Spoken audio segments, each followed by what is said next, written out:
La main du gardien est montée avant même que j'arrive à la porte. Manifestation privée, madame. La famille seulement. Je l'ai regardé, puis à l'entrée brillante derrière lui. L'hôtel Fairmount à Philadelphie. 300 invités. Un quatuor à cordes. Tour de champagne attrapant la lumière comme de l'or liquide. La fête d'anniversaire de mon neveu. Je suis de la famille. Il a vérifié son presse-papier. Tu n'es pas sur la liste. Puis ma sœur est apparue. Vivien dans une robe de lilas qui a coûté plus que ce que j'ai fait en un mois sourit comme si nous étions des étrangers. Nous le gardons petit cette année, a-t-elle dit. Famille immédiate seulement. J'ai regardé devant elle. Mes parents riaient. Ils m'ont vu. Ils ont regardé ailleurs. Je suis retourné à ma voiture, je me suis assis sur le siège du conducteur, et j'ai passé un coup de fil. Je l'ai chaque compte lié à mon nom, ai-je dit. Chacun. Ce soir, ils étaient sur le point d'apprendre ce que la petite voulait vraiment dire. Les fenêtres de la salle de bal brillaient d'or contre le ciel du soir. D'où je m'asseyais, je voyais des silhouettes danser à l'intérieur. Vivant twirling dans ses talons, mes parents se balançant près du gâteau. J'ai appuyé sur mon front contre le volant et j'ai laissé respirer, je ne savais pas que j'avais tenu. Il y a 7 ans, quand ils ont vendu la maison sur Redfern Avenue, c'est moi qui ai co-signé leur demande de prêt hypothécaire. Maman a dit qu'ils ne voulaient pas encombrer Vivant. Elle était toujours debout après ses études. Je n'ai pas demandé pourquoi se mettre debout a impliqué une retraite de photographie à Santorin. Je viens de signer les papiers. Plus tard, j'ai couvert ses prêts étudiants restants. 18 000 $. Maman a pleuré quand j'ai écrit le chèque. Tu es une telle bénédiction, non, dit-elle, pressant sa main sur la mienne. Vivant a juste besoin d'un peu de place pour respirer. Puis le camp d'été de Jonas est arrivé. Jusqu'à ce que son chèque de remboursement soit réglé, papa l'a promis. Ce remboursement n'est jamais venu. J'ai encore payé l'année prochaine. J'avais l'habitude de penser que garder le silence me rendait forte. Se donner sans demander quoi que ce soit, c'est ce que j'ai prouvé. Ce soir, ils ont prouvé que non. Jonas m'appelait tous les vendredis. On partageait une cerise près de son école. Il me disait quel dinosaure était le plus rapide, le plus effrayant, le plus mal compris. Ce garçon aimait parler jusqu'au jour où il ne l'a pas fait. Je ne me rappelle plus la dernière fois que j'ai entendu sa voix sans que Vivant plane en arrière-plan. Dis bonjour à Tatinant. Cliquez. Fin de la conversation. J'ai déverrouillé mon téléphone et ouvert mon application bancaire. Ce que j'ai vu a fait tourner mon estomac. 3 cartes de crédit que j'avais oubliées existaient même. J'avais ouvert des cartes il y a des années pour aider à construire le crédit de Vivant. Tout est toujours actif, tout récemment utilisé. L'un d'eux avait un supplément de 3 000 $ d'un hôtel-boutique de Napa Valley. Un autre a montré des paiements mensuels à une salle de sport de luxe. Le troisième, un détaillant de décoration avec des prix qui m'ont fait cligner 2 fois. Puis j'ai trouvé le prêt, une ligne de crédit personnel ouverte il y a 2 ans en utilisant mon nom comme co-signateur. 42 000 $ et grimpe. Je n'avais pas vu ça. Pas d'alerte, pas de demande. Mais je me suis souvenu du courrier transmis, du temps que Vivant m'offrait pour gérer la paperasse pour le renouvellement de l'assurance de maman, de la façon dont elle insistait pour m'aider à simplifier mes comptes. Ma générosité avait été transformée en collatéral, mon silence en accès. Elle ne m'a pas juste coupé de cette fête. Elle m'effaçait depuis des années. J'ai regardé l'écran, faisant défiler la transaction après la transaction. Des rendez-vous de spa, des boutiques de créateurs, des escapades de week-end, tous facturés à des comptes portant mon nom. Sans ma permission. Ma confiance n'était pas simplement déplacée. Elle avait été monétisée. J'ai mis le cadeau intact sur le siège passager. L'hélicoptère vers Jonas aurait adoré. Puis j'ai récupéré mon téléphone une fois de plus. Cet appel n'était pas pour Toby. C'était à quelqu'un qui pouvait m'aider à tout récupérer. Claire Develin a répondu sur la 2e bague. Sa voix était stable, professionnelle. Nan, elle a dit. Ça fait un moment. J'ai besoin de votre aide, j'ai dit tranquillement. C'est grave ? 87 000 $ et compte. Il y a eu une pause. Puis elle a dit exactement ce que j'avais besoin d'entendre. Entrez demain. Apportez tout. Le matin, j'avais 11 appels manqués. 8 de Vivant, 2 de ma mère, un d'un nombre que je ne reconnaissais pas, mais qui pouvait deviner. Je les ai tous laissés aller à la messagerie vocale. Mon café était déjà devenu froid quand mon téléphone a sonné à nouveau. Cette fois, j'ai pris. Qu'est-ce qui ne va pas chez toi? Vivant n'a pas attendu un salut. Sa voix était épouvantable. Tu réalises ce que tu as fait? Mes cartes ont été refusées. Le traiteur a menacé d'appeler les flics. J'ai gardé mon ton plat. On dirait une fête mémorable. Ne fais pas l'idiot, Nien. C'était le jour de Jonas, et tu as tout gâché. Je n'ai pas été invité.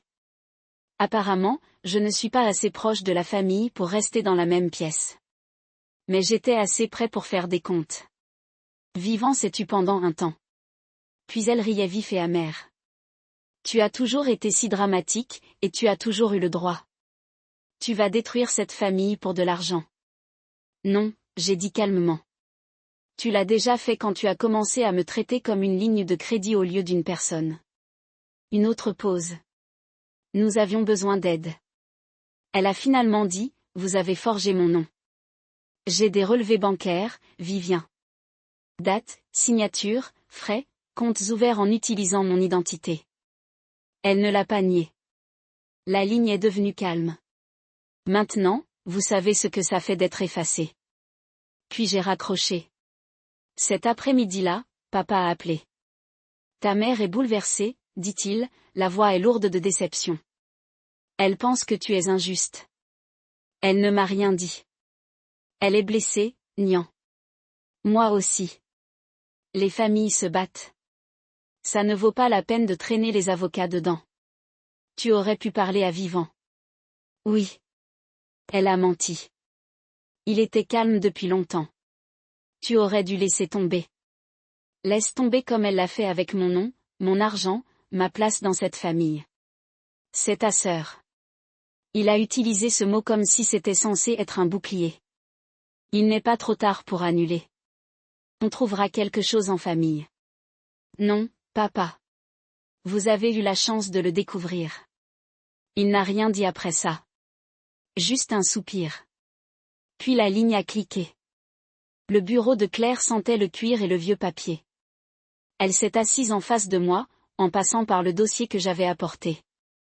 Transaction après transaction, chaque signature, chaque horodatage de connexion. Elle est bonne, a dit Claire, en tapant un faux formulaire d'autorisation. Mais pas assez. L'écriture ne correspond pas à votre signature légale. Même pas proche. Elle a préparé une feuille de papier propre. Voilà ce qu'on fait. Lettre de demande, restitution complète, principal et intérêt. Frais juridiques.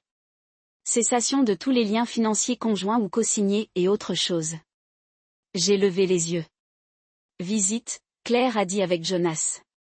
Nous déposerons une demande d'accès protégé au tribunal s'ils essaient de vous bloquer à nouveau. J'exhale lentement. C'est tout ce que je veux. C'est vrai. Claire m'a dit de me regarder dans les yeux. Ce n'est pas tout ce que tu veux, mais c'est ce que tu vas demander. Le reste viendra. Quand j'ai quitté son bureau, la lettre était en mouvement. Un courrier certifié. Signature requise. Vivant ne pourrait pas prétendre qu'elle ne l'avait pas reçu. Je me suis assis un instant dans ma voiture, regardant le dossier sur mes genoux. Il y avait des copies de tout.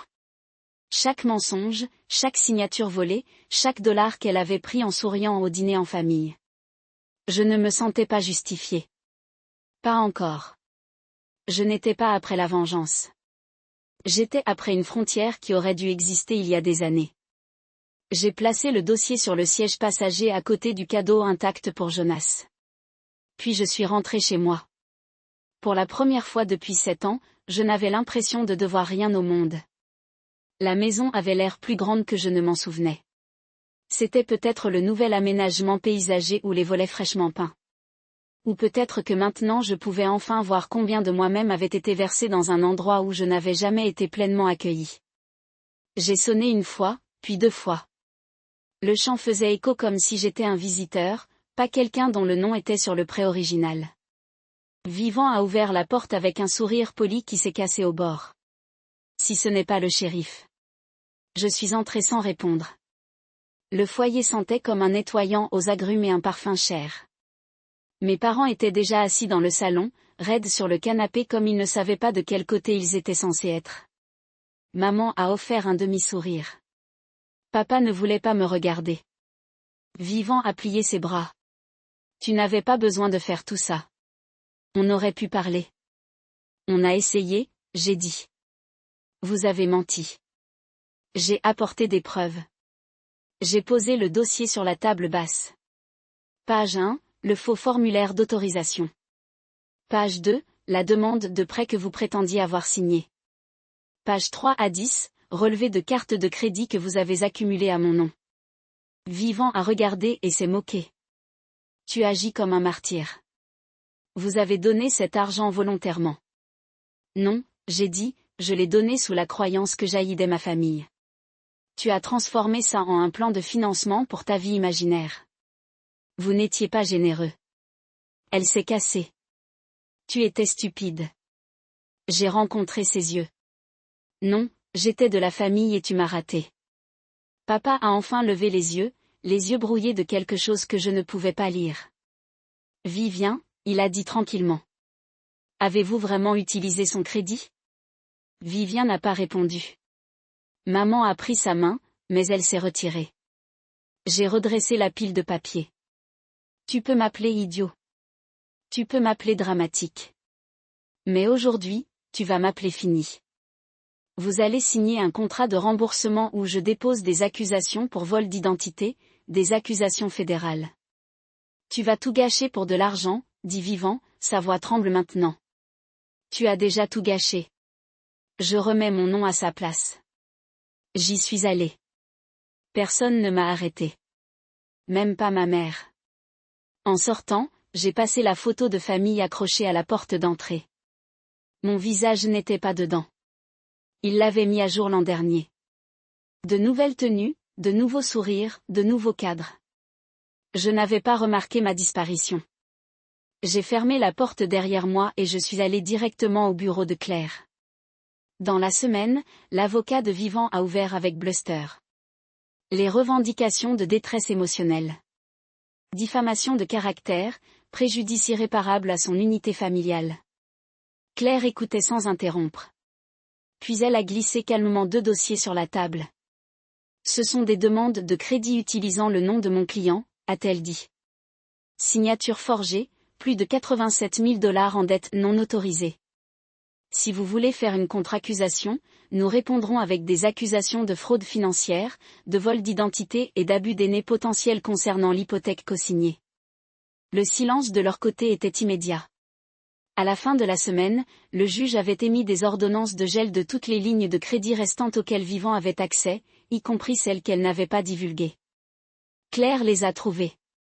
Elle l'a toujours fait. Mais la partie que personne ne s'attendait était ce qui est arrivé ensuite. Le tribunal a demandé une évaluation financière complète du ménage de Vivant pour évaluer la stabilité de Jonas. Recettes, état, preuve des dépenses.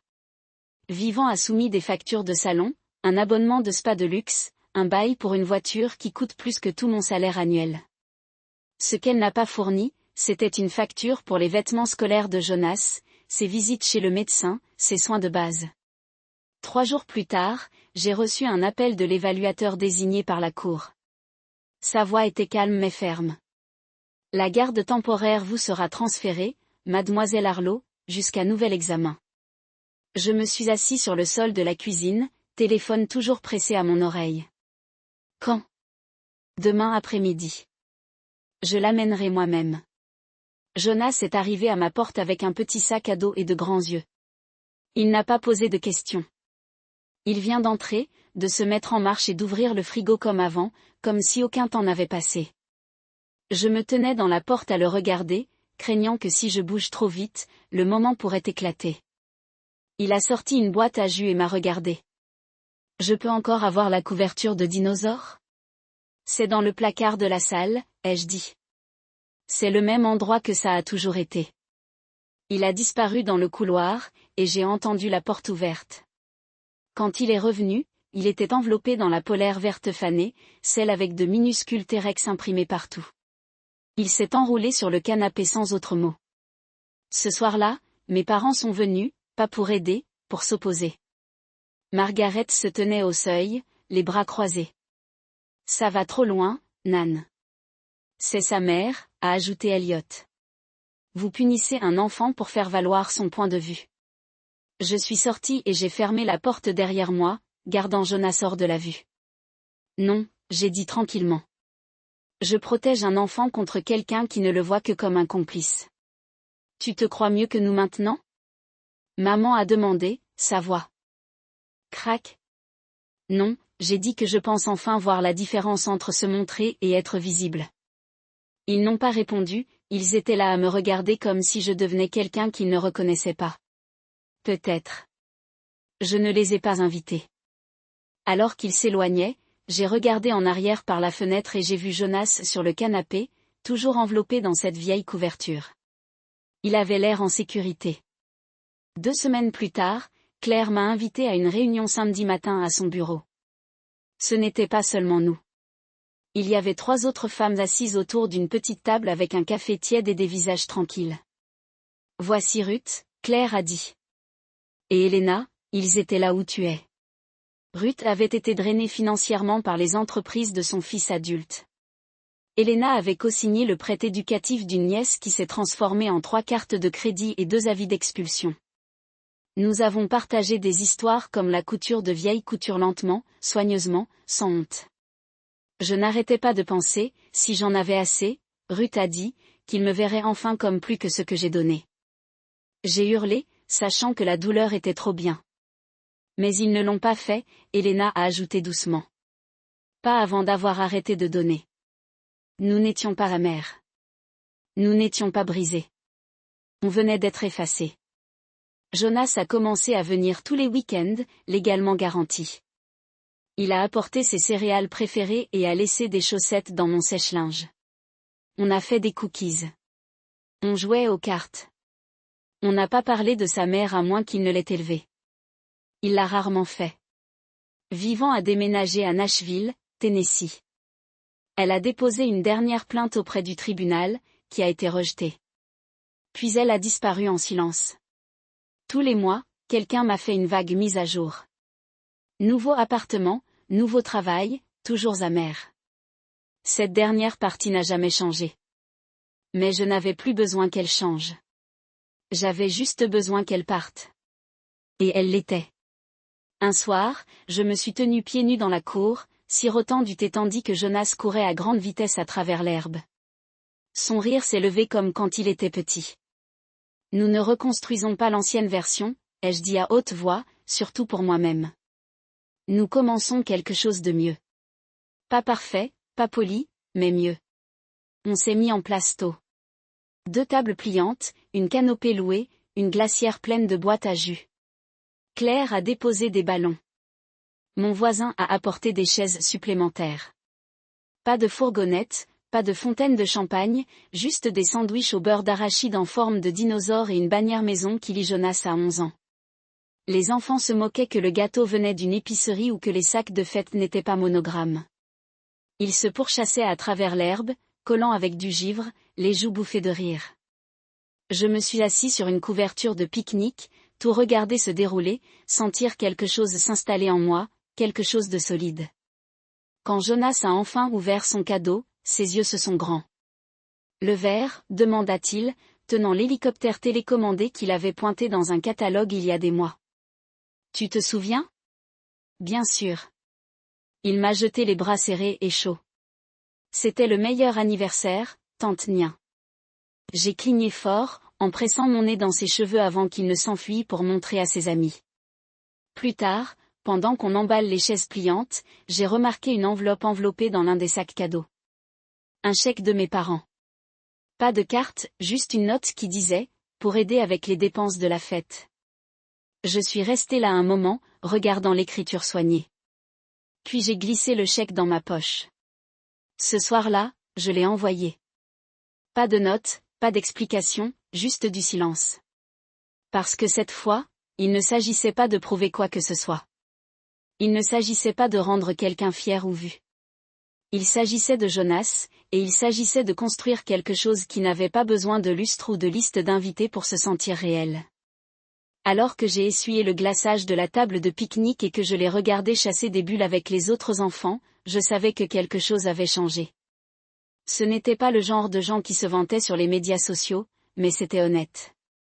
Elle a été construite avec la vérité. Et pour la première fois depuis longtemps, moi aussi. Parce que parfois l'héritage que tu hérites n'est pas l'amour. C'est du silence. Et parfois, l'héritage le plus puissant que vous laissez est les frontières. Si cette histoire résonnait avec vous, j'aimerais entendre vos pensées dans les commentaires ci-dessous. Avez-vous déjà eu à vous choisir plutôt que les attentes familiales? Avez-vous fixé des limites qui ont tout changé? Parlons-en. Et si vous voulez plus d'histoires de courage, de guérison et de trouver votre voie, n'oubliez pas de vous abonner. Vous n'êtes pas seul.